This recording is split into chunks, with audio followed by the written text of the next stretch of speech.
is the base of the cerebrum, cerebellum, and the pons and medulla oblongata with the meninges. Okay? Then here there is a two cerebral hemisphere. This is the right cerebral hemisphere. This is the left cerebral hemisphere, and these two are connected by corpus callosum, which is the largest commissural fiber. Okay? Then this is the cerebellum, and this is the one cerebellar hemisphere. This is the one cerebellar hemisphere. This is the pons. This is the medulla oblongata, and this is the basilar artery lying in the basilar groove. Both are connected by vermis. And these two cerebellar hemisphere are connected by vermis. And now here is a large longitudinal fissure, and we will call that is a median longitudinal fissure, which is separating the right cerebral hemisphere and the left cerebral hemisphere. Okay? Now anatomical points. Now anatomical points. This is the viscera of the cerebrum with the meninges. The frontal pole is blunt and it is lies anteriorly. The occipital pole is pointed and is lies posteriorly. And the superior median fissure, right?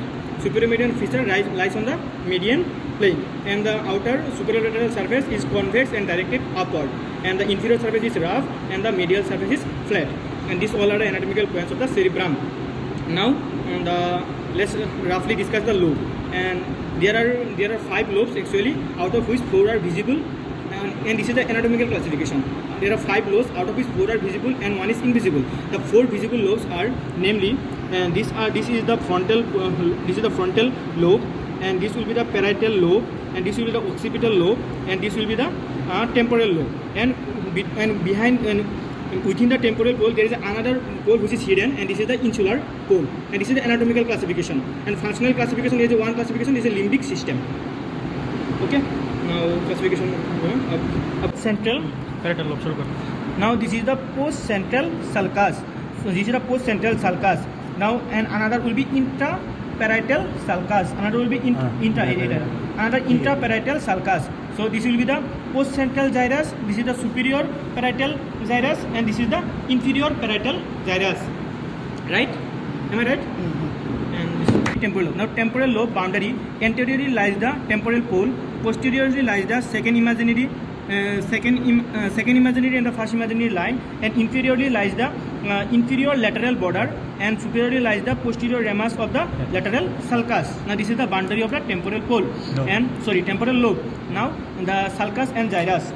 Here mainly 2 sulcuses arise. This is the superior temporal sulcus, and this is the inferior temporal sulcus. And these 2 sulcuses dividing the temporal lobe into 3 parts. This is the superior temporal gyrus, this is the middle temporal gyrus, and this is the inferior temporal gyrus. Now temporal ho gaya. Now occipital lobe. Now occipital lobe boundary, anteriorly will be this is the central sulcus, and in front of the central sulcus there is another sulcus which is called precentral sulcus. And except these 2 sulcus there are another 2 sulcus. This is the superofrontal sulcus, and this will be the inferofrontal sulcus. And these sulcus divide the frontal lobe into some gyruses. These gyrus are, this is the precentral gyrus. This is what? This is the precentral gyrus, and this is the superior frontal gyrus. This is the middle frontal gyrus, and this is the inferior frontal gyrus. And this inferior frontal gyrus is divided into the further these 3 gyrus by the sulcuses of the lateral sulcus. And these are the anterior horizontal, anterior ascending, and anterior and posterior ramus. ठीक है? And इसका हो गया. Now in the parietal lobe. Now first imaginary line will extend from the pre-occipital nose. Pre-occipital nose lies in front of the occipital pole, just 5 cm in front, and to the parieto-occipital sulcus. So this will be the imaginary line, first imaginary line. So and second imaginary line will be extended from the posterior ramus of the lateral sulcus to the midpoint of the first imaginary line. Now it will be the frontal lobe, the boundary of the frontal lobe. The anteriorly will be the frontal pole, and posteriorly will be the central sulcus, and medially will be the superomedial border, and inferiorly will be the posterior ramus of the lateral sulcus. Now parietal lobe. Now parietal lobe boundary, anteriorly central sulcus, and posteriorly first imaginary line, medially superior median and broader, and inferiorly posterior ramus, posterior ramus of the lateral sulcus, and the second imaginary line a little bit. Now let's the cerebrum. We know that the main surfaces are the central sulcus.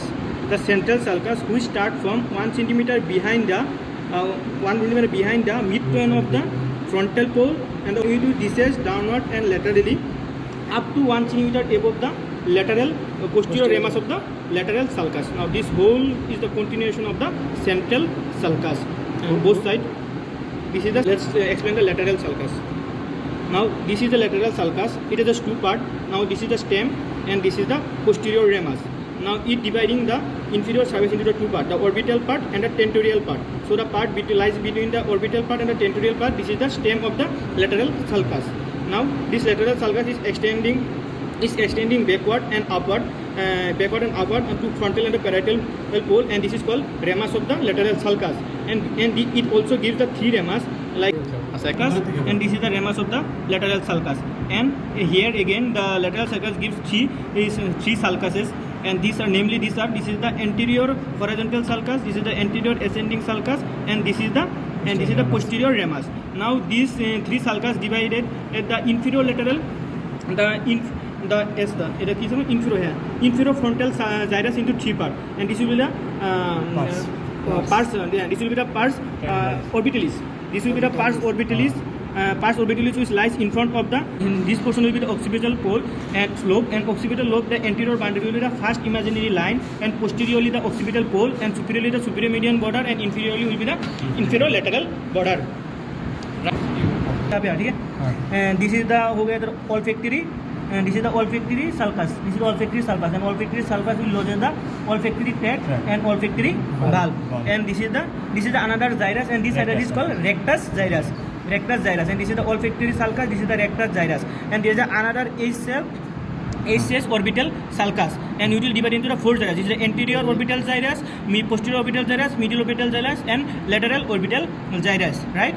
Now, and this part will be the circle of Willis, and temporal, okay, just we are imagining it. Temporal part will be divided into the two sulcus mainly, the rhinal sulcus, then collateral sulcus, and in front of the rhinal sulcus there will be uncus gyrus, and then parahippocampal gyrus, and then posterior most will be lingual, this part will be lingual, this will be lingual gyrus. Then another will be temporo-occipital sulcus, and temporo-occipital sulcus will divide into the two gyrus, medial temporo-occipital gyrus or lateral temporo-occipital gyrus. और lunate उसके lunate sulcus. ये होता है तेरा lateral occipital sulcus. ये lateral सुन continue कर. हाँ continue.